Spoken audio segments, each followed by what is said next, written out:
साहब साहब साहब।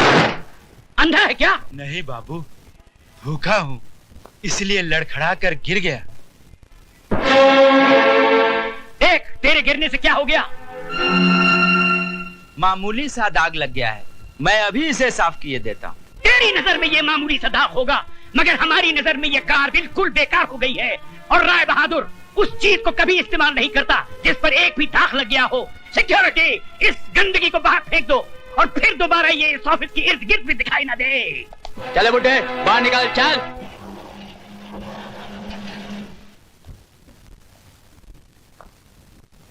जो मैं कह रहा हूँ उसे गौर से सुनो। राय बहादुर दीवान चंद को हारना पसंद नहीं। 60 साल की जिंदगी में ये पहली बार ऐसा हुआ है कि कितना बड़ा प्रोजेक्ट हमारे नाक के नीचे से कोई निकाल कर ले गया हो। डैडी, अगर मैं टेंडर की कोटेशन की प्राइस में कुछ कमी कर देता तो हमें लाखों का नुकसान हो जाता। अब क्या फायदा हुआ? लोगों के सामने हमारी गर्दन झुक गई ना। जो प्रोजेक्ट बरसों से हमारे पास था एक नई कंपनी के पास चला गया। राय बहादुर पैसे कमा सकता है, अपनी इज्जत नहीं। लेकिन डैडी, ये तो झूठी इज्जत है। बिजनेस में तो ये सब होता रहता है। बिजनेस तुम सिखाओगे मुझे? ये सब मैंने बनाया है। घर, ऑफिस, गाड़ियां, नौकर चाकर, ये सब मेरी मेहनत का नतीजा है, समझे? और तुम्हें 2 वक्त की रोटी जो नसीब होती है वो भी मेरी मेहरबानी से। डैडी, आज जिंदगी में पहली बार पता चला कि एक बाप अपने बेटे को पालकर उसका फर्ज नहीं निभाता, बल्कि मेहरबानियों का कर्ज चढ़ाता जाता है ताकि वो जरूरत पड़ने पर सूद समेत वापस ले सके। ये शान और शौकत, ये ऐशो आराम आप ही को मुबारक हो डैडी। जीने के लिए सिर्फ 2 रोटी की जरूरत होती है और वो मैं कोई भी काम करके कमा लूंगा।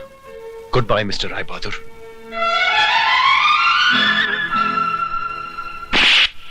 जाने की धमकी देता है? कहां जाएगा तू? तेरे चेहरे पे ये रौनक जो है ना, ये सिर्फ इस राय बहादुर के चिराग से है। इस चिराग से दूर गया तो अपने आप को पहचान नहीं पाएगा। जीने के लिए सिर्फ रोशनी की ही जरूरत नहीं होती, अंधेरा भी चाहिए। मैं अंधेरे के सहारे अपनी जिंदगी गुजार लूंगा। रमेश, जीजा जी, वेरी गुड, वेरी गुड। आप भी बच्चों की छोटी छोटी गलतियों पर नाराज हो जाते हैं। रमेश बेटे, बेटे तुम अपने कैबिन में जाओ, हम अभी आते हैं।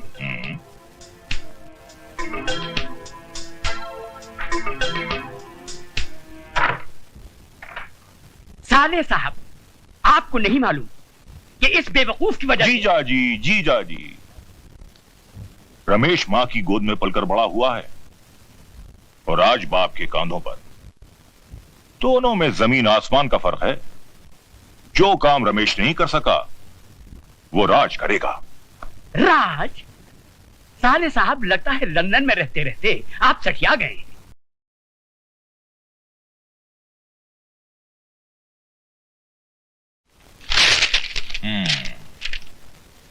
डैडी, मैं आपके इस घर को छोड़कर अपने बीवी बच्चों के साथ एक ऐसी जगह जा रहा हूं जहां लोग मुझे आपके नाम से नहीं बल्कि मेरे अपने नाम से जाने।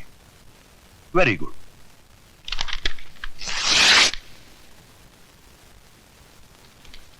आपने खत क्यों फाड़ दिया? मैंने फैसला कर लिया है। तो तुमने जाने का फैसला कर लिया है? Very good, very good. इसके बारे में अपनी बीवी और बच्चे से पूछा? बीवी बच्चों से क्या पूछना? पत्नी का घर वही होगा जहां पति रहेगा। हरगिज नहीं। तुम क्या समझते हो? इस बेवकूफी के रास्ते पर मैं तुम्हारे साथ चलूंगी? अपने बच्चे के सर से हवेली हटाकर उसे गंदी झोपड़ी में डाल दूंगी? आज मैं समझा, तुम्हें पति नहीं, पति की दौलत चाहिए। जिनके पास दौलत नहीं होती वो पति भी नहीं रहते। क्योंकि औरत किसी दौलत वाले के साथ चली जाती है। औरत नहीं, अक्लमंद इंसान। राज को देखो, वो पिताजी को कभी जवाब नहीं देता। पिताजी उससे खुश रहते हैं और तुम हमेशा अपने उसूल और आदर्शों के चक्कर में पड़े रहते हो। मैं अपनी औलाद को सड़क पर भटकने नहीं दूंगी। उसके मुकद्दर में अगर हवेली का सुख है तो तुम्हें उसे छीनने का कोई हक नहीं। पत्नी और संतान के लिए इंसान ने क्या क्या कुर्बान नहीं किया। हाँ, बच्चे की आड़ लेकर तुमने अपनी कहानी अच्छी तरह से बयान कर दी।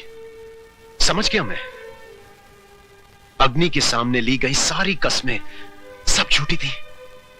शारदा, मेरे मकसद में तुम मेरी मदद करो या ना करो, तुम्हारे मकसद में मैं तुम्हारा साथ जरूर दूंगा, ताकि सब कुछ पाने के बाद जब तुम्हें पता चलेगा कि दौलत सब कुछ नहीं है, तब तुम्हें एक पति की जरूरत होगी, और उस वक्त शारदा मैं नहीं रहूंगा।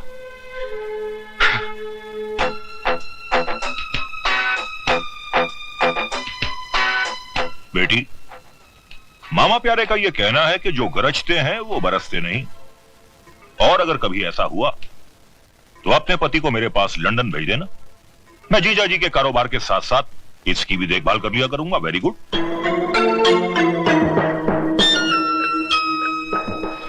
रोक दे भाई, रोक दे, घर आ गया। उतरो सिस्टर डार्लिंग।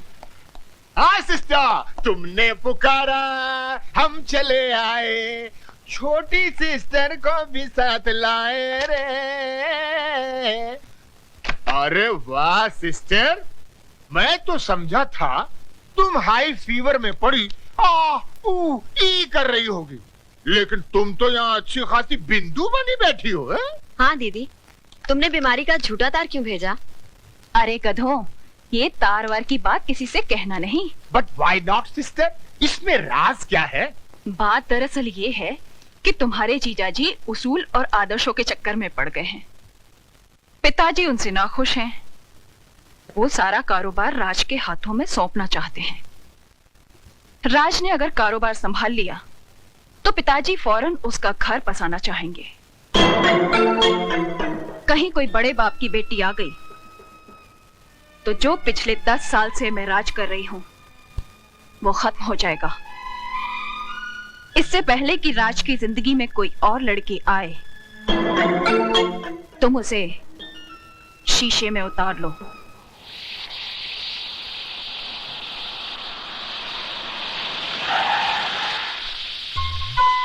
चलो मौसी, पैदल चलते हैं, दादी परेशान हो रहे होंगे। 2 मिनट रुक जा, बस आती होगी।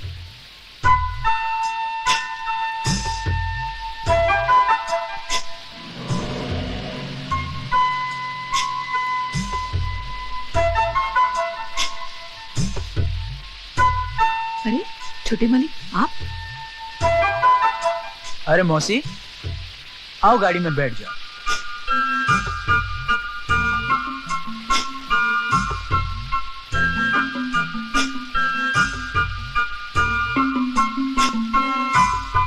आओ मौसी, बैठ जाओ। बैठ जाओ ना मौसी। चल बेटी, आजा जल्दी। अरे आओ ना। मौसी, क्या हुआ? तुम आगे बैठो, मैं पीछे बैठूंगी।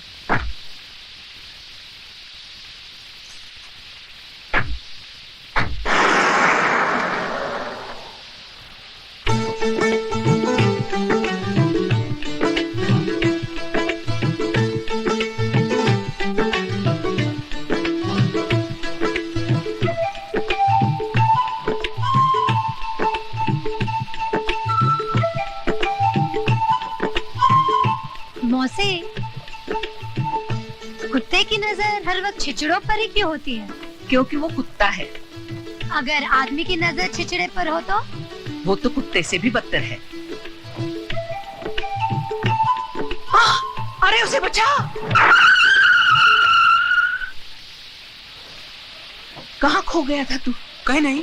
अगर आप सामने देखकर गाड़ी चलाएंगे तो एक्सीडेंट नहीं होगा।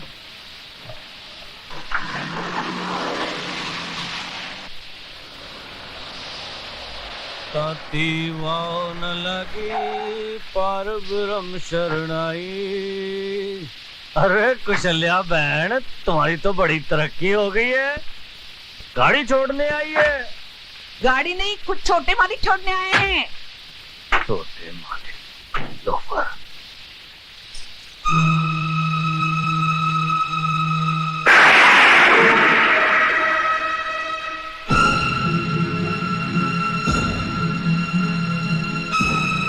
गल अब समझ में आई, कसाई के दिल में रहम क्यों आया।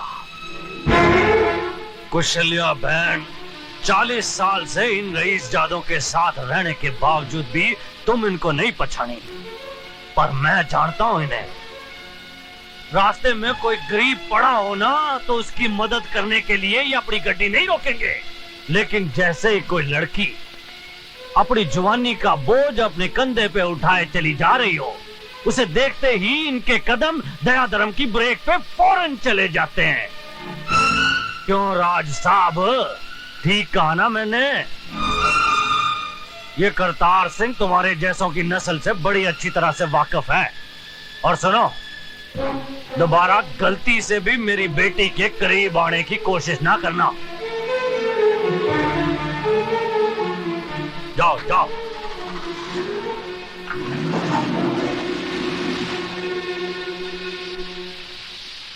कुशल्या बहन, रब ना करे अगर मेरी बेटी कहीं बीच रास्ते में मर जाए, तुम भले ही उसकी लाश को घसीट के कार ले आना, पर इस रईसजादे की गड्डी में डाल के मत ले आना। भाई साहब, गलती हो गई। चल पुत्र चल।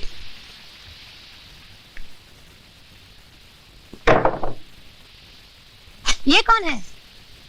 ए शानी, जरा अपनी जुबान को ब्रेक लगा। फिर उठा लाए किसी को? मैं खुद नहीं आया था, वो तो सरदारी को चांस दे रहा था कि मुझे सुधार के थोड़ा पुण्य कमा ले। बेटी ये राजू है, बड़ा ही प्यारा बच्चा है, बेचारे के माँ बाप नहीं है। इसका मतलब ये भी मेरी तरह लावारिस है। ए, क्या तू भी बिगड़ेली थी मेरी तरह? नहीं, मैं सुधरेली थी। तो फिर इधर सरदार जी की स्कूल में क्या करी है? तुम जैसों को सुधारने का इंतजाम करती हूँ। चल पहले हाथ मुंह धो। काय को जाता है कि एक फटके में सारा बोल वचन दूर कर दूं। सरदार जी, ये फूलन देवी है क्या? नो, झांसी की रानी। दार जी, पापा को दो प्यार जी। जीती रहे। ये तो इमोशनल फैमिली लगती है। माला, आती हूँ रीमा। अरे बाबा देर हो रही है, जल्दी चलो। दार जी, मैं स्कूल जा रही हूँ, शाम को मिलूंगी, नाश्ता कर लेना। ठीक है पुत्र, अपना ख्याल रखें।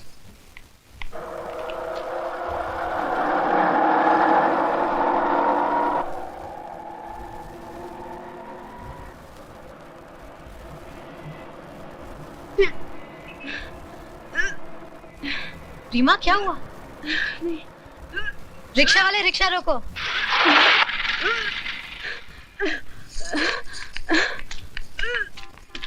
तू ठीक तो है? रीमा, क्या हुआ तुझे? हुआ नहीं, होने वाला है। बारात आने से पहले बच्चा आ गया।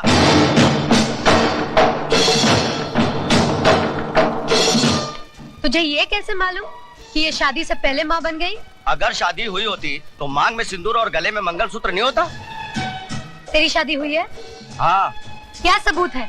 माए बोलता है ना। तू क्या राजा हरिश्चंद्र है? तो जाके मेरी बीवी से पूछ ले। तेरी बीवी से पूछने से सिर्फ ये पता चलेगा कि वो शादीशुदा है, तू नहीं। तो गले में मंगलसूत्र और मांग में सिंदूर लगा के घूमो। हाँ, तुम लोग भी औरत की तरह माथे पे ठप्पा लगा कर घूमो कि हम भी शादीशुदा हैं। तू पागल हो गई है क्या? पागल मैं नहीं, तुम मर्द लोग हो जाओगे जब औरत के बजाय मर्द के पेट से बच्चा पैदा होगा। उल्टी औरतों को नहीं, तुम लोगों को आएगी। औरत तुम लोगों की तरह कमजोर नहीं, वो तो छाती ठोक कर कहती है, ये देखो मेरा सिंदूर, मैं सिर्फ एक ही आदमी के लिए बनी हूँ। और तुम लोग, तुम तो साले बुज़दिल ये कहने से भी डरते हो कि एक औरत को अपने घर में बैठा कर आए हो।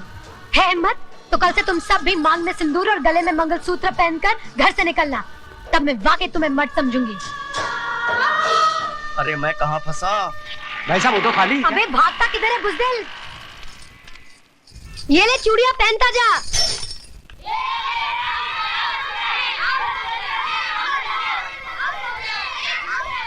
मेरी बात का यकीन कर माला, प्रकाश एक अच्छा लड़का है। अच्छा होता तो शादी से पहले तेरे साथ वो न करता जो उसे नहीं करना चाहिए था। ओफो, तू तो हर आदमी को गलत समझती है।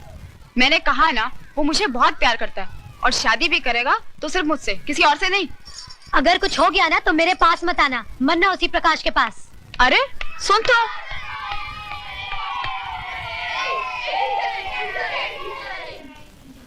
Thank you Mrs Mukherjee.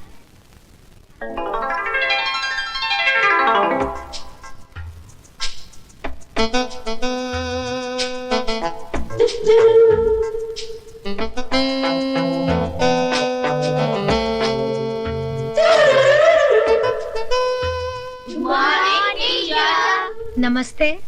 चलो अपने अपने किताबें निकालो।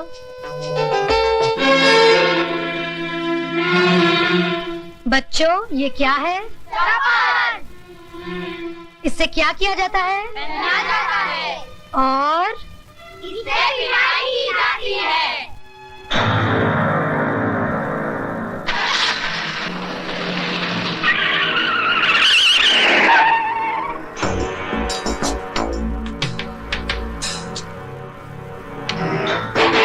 क्यों बरखुरदार, जमाना आगे जा रहा है और तुम पीछे जा रहे हो? नहीं इंस्पेक्टर साहब, जाना तो मैं भी आगे चाह रहा हूँ, लेकिन शायद गियर गलत लग गया। तो अपना गियर सही करवा लो बरखुरदार। जिस तरह से कॉलेज जाने की उम्र में तुम केजी स्कूल के चक्कर लगा रहे हो। What do you mean, inspector? hey! ये मेरा इलाका है। गाड़ी आगे बढ़ाओ, कान कहीं और लगाओ। And now get going.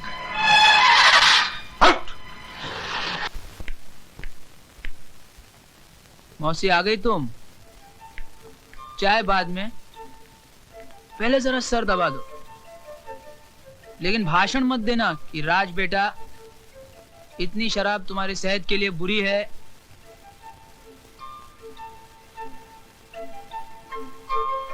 वाह मौसी, आज तुम्हारा हाथ लगते ही सरदर्द एकदम दूर हो गया।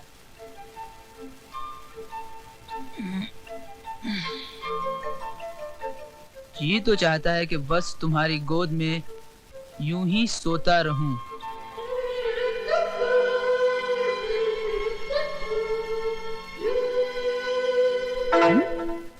ए, तुम मौसी कहाँ गई?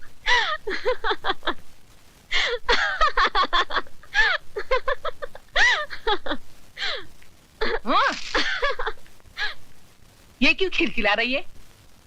जब से आई है तुम्हारे कमरे का ज्यादा